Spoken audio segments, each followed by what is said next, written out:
Hi friends, let's talk about Fiji. Fiji lifetime. It depends on use or how it's work and how it treats. Usually Fiji can last long if you know how to use and maintain it.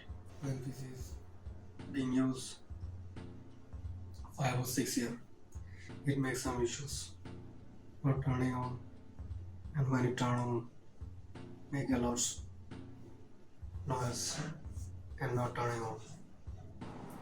And then some people think that Fiji is damaged and they bring new one. That is not the case. This loud noise from PC, it only because dust more in PC when you CPU stuck in PC CPU, then CPU temperature getting higher. It can turn on the PC perfectly, and then the fan try to cool down the CPU with high power.